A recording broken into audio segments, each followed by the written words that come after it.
le règne de Dieu est tout proche. Convertissez-vous et croyez à l'Évangile.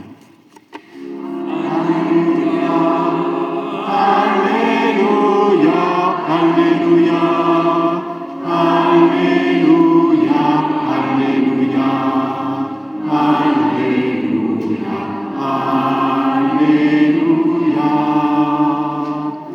Alléluia, Alléluia, Alléluia, Alléluia,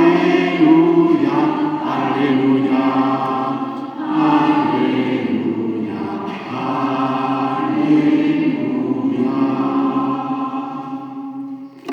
Le Seigneur soit avec vous. La bonne nouvelle de Jésus-Christ selon saint Matthieu. En ce temps-là, voyant les foules, Jésus fut saisi de compassion envers elles, parce qu'elles étaient désemparées et abattues, comme des brebis sans berger. Il dit alors à ses disciples: « La moisson est abondante, mais les ouvriers sont peu nombreux.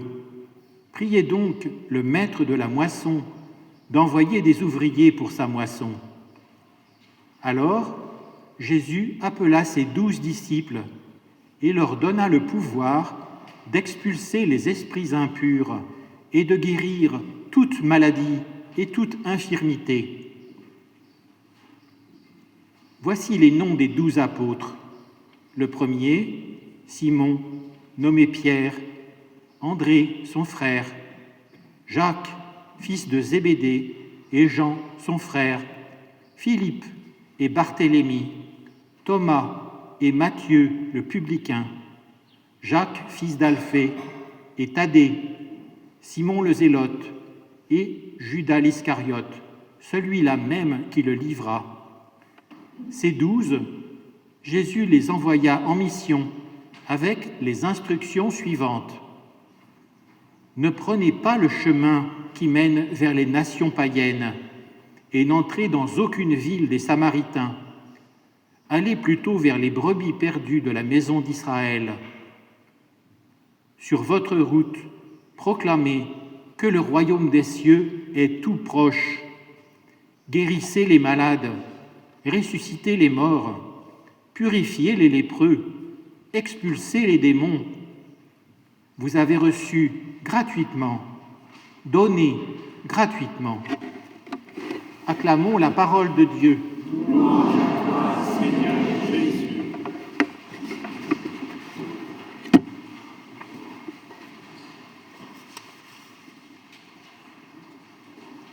Voyant les foules, Jésus fut saisi de compassion envers elles, parce qu'elles étaient désemparées et abattues. Ça commence par un voir de Jésus. Jésus prend le temps de regarder et il est saisi de compassion. Littéralement, il est pris aux tripes. Quand on allume la télé ou qu'on ouvre le journal, nous aussi, on pourrait être désemparés, abattus. On voit des guerres, des dictateurs, des enfants violés et assassinés. On aurait envie d'éteindre la télé et de ne pas regarder. Dans l'Évangile, un peu avant, Matthieu nous raconte comment Jésus appelle les premiers disciples. Il prend le temps de les regarder.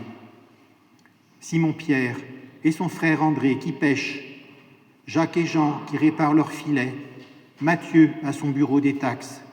Il les voit tels qu'ils sont, avec leur fragilité, pas des surhommes, juste des gens ordinaires qui font un travail ordinaire. Jésus a guéri des malades, purifié un lépreux, expulsé des démons, ressuscité une fillette, tout ça dans les chapitres qui viennent juste avant. Le même programme, la même mission qu'il confie à ses disciples. Jésus appela ses 12 disciples et leur donna le pouvoir d'expulser les esprits impurs et de guérir toute maladie et toute infirmité. Quand les disciples reviennent, ils sont étonnés de voir les gens guéris. Mais parfois, ça ne marche pas. Il y a ce père d'un enfant épileptique qui vient trouver Jésus en disant « Tes disciples n'ont pas su le guérir ». Et quand le disciple demande à Jésus « Pourquoi ?», il répond Dans ces cas-là, il n'y a que la prière. Dans mon travail de pédiatre, j'aurais bien aimé pouvoir guérir toute maladie et toute infirmité. On soigne beaucoup de gens, beaucoup guérissent, mais parfois on ne sait pas guérir. Quand on est invité à proclamer que le royaume des cieux est tout proche, annoncer la bonne nouvelle, et qu'on doit annoncer à des parents que leur enfant est porteur d'un handicap sévère, on est nous aussi désemparés et abattus. Je repense à une mère qui me demandait d'une consultation à l'autre: est-ce que Grégory va tenir assis? Est-ce qu'il va s'asseoir seul? Est-ce qu'il va marcher? Est-ce qu'il va parler? Est-ce qu'il va dire « maman » ?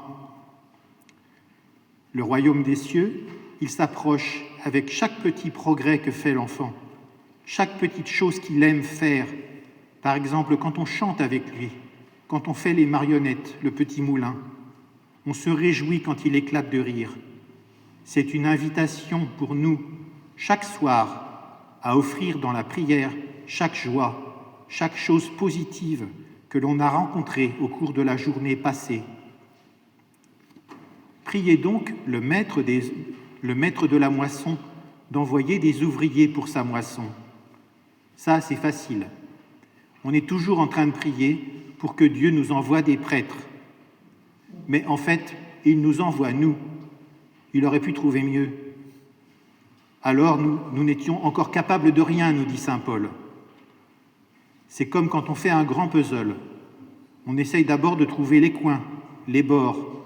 Les prêtres, c'est un peu comme les bords. Ça nous donne un cadre pour poser les petites pièces, celles qui se ressemblent toutes, mais qui sont chacune uniques et irremplaçables. On tient les uns par les autres, comme des pièces de puzzle, avec l'aide de Jésus.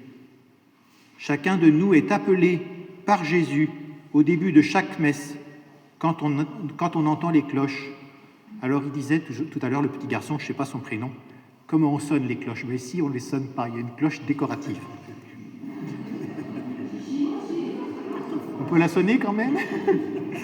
Bon, c'est trop tard, maintenant on est déjà là. Chacun est envoyé à la fin de la messe. Quand on entend « aller dans la paix du Christ », ou bien parfois le diacre dit « aller porter l'évangile du Christ ».